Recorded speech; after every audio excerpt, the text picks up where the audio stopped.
Welcome back. North Korea reportedly detaining a U.S. citizen on Friday just as he was preparing to leave the country. That news coming as the North threatens to sink a U.S. aircraft carrier to show off its military power. Right now, the USS Vinson carrier strike group is headed toward the Korean Peninsula. I want to bring in Ambassador Christopher Hill right now. He is the former U.S. ambassador to South Korea. Ambassador, thanks very much for joining us this morning. Pleasure. Your take on the current situation taking place out of the North? Well, first of all, I mean, North Korea has always been known for its kind of feisty responses to everything we say and do, and so we're seeing a little more of that. We're seeing a threat to sink the Vinson. We're seeing a threat to attack Australia with nuclear weapons unless it stops being a supporter of the United States. It's kind of an example of their customary charm, but it also speaks to the fact that they, even brutal dictatorships, have domestic audiences and public opinion. So I think a lot of this is for their own internal opinion. But what should we make of these provocations toward the U.S.? I mean, should we be worried about the military might of North Korea, given our aircraft carrier is close to the Korean Peninsula? Well, certainly U.S. aircraft carriers don't go to places where they can't be defended, so I think the Navy knows what they're doing when they put an aircraft carrier anywhere in the world. But certainly we should always be concerned about the North Koreans. They have a million-man army, and now they have an increasing arsenal of new missiles, solid-fuel missiles that are capable of clearly of reaching South Korea and Japan and maybe beyond. They seem to be working on multi-stage missiles to try to attack the U.S., and certainly their nuclear program has accelerated in recent years.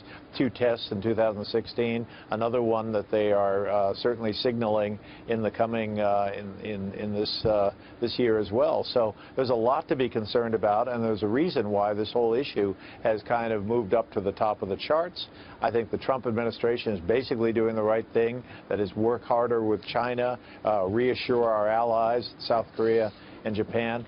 But otherwise, I mean, we're going to have to be very vigilant about this. This is a very dangerous regime with a very dangerous set of weapons. Well, what should the U.S. be doing in terms of its allies perhaps supporting terrorist groups? For example, Israeli leader Netanyahu was on Sean Hannity this past week talking about Iran and saying that the U.S. needs to change that Iran deal. Listen to what he said. I want to get your reaction to it.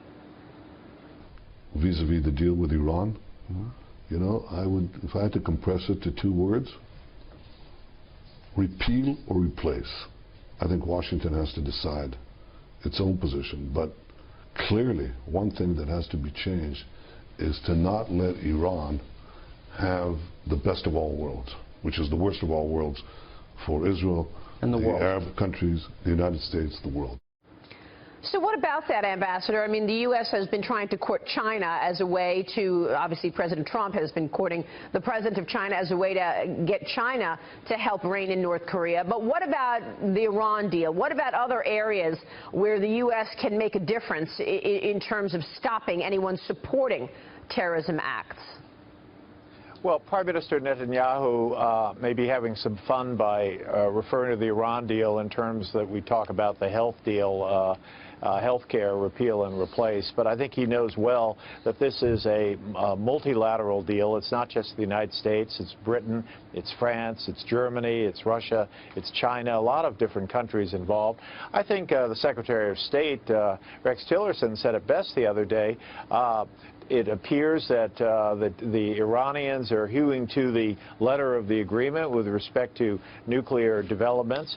But beyond that, in terms of their support for various terrorist groups, including Hezbollah, their continued support to the Assad regime, we have deep concerns about Iran. So I think it's going to be a very tough situation going forward. But I think as long as they hew to what they're supposed to do on the nuclear deal, I think the State Department under Mr. Tillerson has done the right thing to encourage recertification of this deal.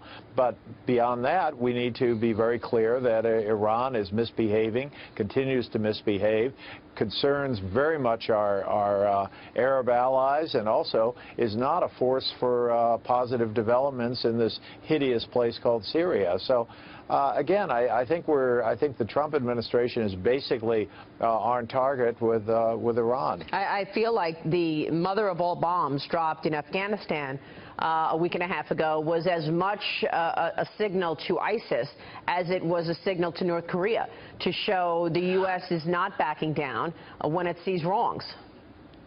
You know, I think to some extent that's how it certainly came out, although the U.S. commander in Afghanistan made clear that the weapon was used because of the target involved. And certainly a lot of Afghans don't want to see their country used as some sort of experimental place for new U.S. ordnance. So I suspect the U.S. military did use the bomb because there was an appropriate target.